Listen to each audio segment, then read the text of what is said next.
تیرا کلام رہے گا قائم پہاڑ جب نہ رہے خدایا، تیرے منہ کی ایک بات بھی ٹلے گی نہ چاہے کچھ بھی ہو، تیری مان دیے ہے زندہ سونے سے بھی قیمتی، میرا دل یہ دے گواہی ہے یہ کتاب عظیم، نازل کرے اپنا کلام شکستہ دلوں کو سکون ملے، تاریکی دور ہو میری راہیں روشن کر، دل اپنا کلام کثرت سے اے خدا بدل دے، رہائی دے کثرت سے پھل ملا، کلام رہے گا قائم پہاڑ۔ عزیز ناظرین، میں ایاد ظریف آپ تمام دیکھنے والوں کو ہمارے روز کے بائبلی مطالعاتی پروگرام کی نئی قسط میں خوش آمدید کہتا ہوں۔ ناظرین، اس پروگرام میں ہم بائبل مقدس کی تمام کتابوں یعنی پیدائش تا مکاشفہ آپ کے لیے تفصیلی مطالعہ پیش کر رہے ہیں۔ ابھی ہم یرمیہ کی کتاب کا مطالعہ کر رہے ہیں اور آج ہم 40ویں اور 41ویں باب کا مطالعہ کریں گے۔ میں امید کرتا ہوں کہ یہ پروگرام آپ کے لیے بابرکت ثابت ہوگا۔ جیسا کہ آپ جانتے ہیں کہ ہم بائبل مقدس میں سے سیکھتے ہیں۔ بائبل مقدس خدا کی زندہ کتاب ہے اور یہ ایک خزانہ ہے۔ ہمیں روزانہ اس کتاب کو کھولنے کی ضرورت ہے۔ نہ صرف کھولیں بلکہ اسے پڑھیں تاکہ اس میں موجود خزانے کو حاصل کریں۔ لہٰذا پروگرام کے باقاعدہ آغاز سے پہلے میں خدا کے خادم کا خیر مقدم کروں گا۔ خوش آمدید بھائی یوسف۔ شکریہ بھائی۔ اور ہمارے دیگر مہمانوں کو بھی خوش آمدید۔ ناظرین، ہم کچھ ہی دیر میں اپنے مطالعے کا باقاعدہ آغاز کریں گے، لہٰذا آپ اپنے خاندان کے ساتھ مل کر اس مطالعے میں شامل ہوں، اور اگر آپ کا کوئی سوال ہو تو ہمیں ضرور بھیجیں، ہم اس کا جواب دیں گے۔ ملتے ہیں ایک وقفے کے بعد۔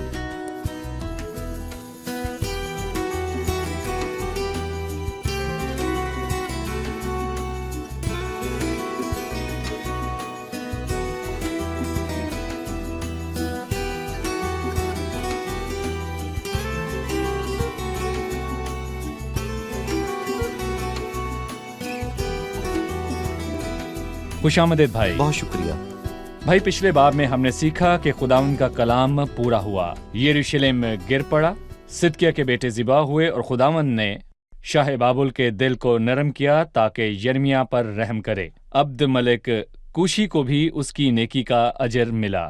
40ویں باب کا کیا عنوان ہے؟ دیکھیں بھائی، میں کہوں گا کہ 37ویں باب میں ہی تاریخی عنوان ہے۔ 37ویں باب میں یرمیہ صہن کے قید خانہ میں قید ہوا اور پھر 38ویں باب میں اسے کیچڑ کے حوض میں پھینکا اور 39ویں باب میں شہر پر قبضہ ہوا۔ اب اس سے آگے کے واقعات کا بیان ہے، اور 40ویں باب میں یرمیہ رہا ہوا اور جدلیہ بن احکام لوگوں کا حاکم بنا، اور پھر اس کے بعد 41ویں باب میں لوگوں کی بے وقوفی کا واضح بیان ہے۔ انہوں نے جدلیہ کو قتل کیا جسے نبوکدنضر نے مقرر کیا تھا۔ اس کے بعد وہ لوگ مصر کو بھاگ گئے اور خداوند نے یرمیہ نبی کے ذریعے کئی بار انہیں منع کیا۔ صحیح۔ 40ویں باب میں شاہ بابل نبوکدنضر نے جدلیہ کو حاکم مقرر کیا۔ بھائی یوسف، ابھی میں آپ کے سامنے 40ویں باب کی چند آیات پڑھوں گا، پھر آپ سے سوال کروں گا۔ وہ کلام جو خداوند کی طرف سے یرمیہ پر نازل ہوا اس کے بعد کہ جلوداروں کے سردار نبوزردان نے اس کو راما سے روانہ کر دیا، جب اس نے اسے ہتکڑیوں سے جکڑا ہوا ان سب اسیروں کے درمیان پایا جو یروشلم اور یہودا کے تھے، جن کو اسیر کر کے بابل کو لے جا رہے تھے، اور جلوداروں کے سردار نے یرمیہ کو لے کر اس سے کہا کہ خداوند تیرے خدا نے اس بلا کو جو اس جگہ پر آئی خبر دی تھی، سو خداوند نے اسے نازل کیا اور اس نے اپنے قول کے مطابق کیا، کیونکہ تم لوگوں نے خداوند کا گناہ کیا اور اس کی نہیں سنی، اس لیے تمہارا یہ حال ہوا۔ اور دیکھ، آج میں تجھے ان ہتکڑیوں سے جو تیرے ہاتھوں میں ہے رہائی دیتا ہوں۔ اگر میرے ساتھ بابل چلنا تیری نظر میں بہتر ہو تو چل، اور میں تجھ پر خوب نگاہ رکھوں گا، اور اگر میرے ساتھ بابل چلنا تیری نظر میں برا لگے تو یہیں رہ۔ تمام ملک تیرے سامنے ہے، جہاں تیرا جی چاہے اور تو مناسب جانے وہیں چلا جا۔ وہ وہیں تھا کہ اس نے پھر کہا، تو جدلیہ بن اخیاکام بن صافن کے پاس جسے شاہ بابل نے یہودا کے شہروں کا حاکم کیا ہے چلا جا، اور لوگوں کے درمیان اس کے ساتھ رہ، رو نہ، جہاں تیری نظر میں بہتر ہو وہیں چلا جا۔ اور جلوداروں کے سردار نے اسے خوراک اور انعام دے کر رخصت کیا۔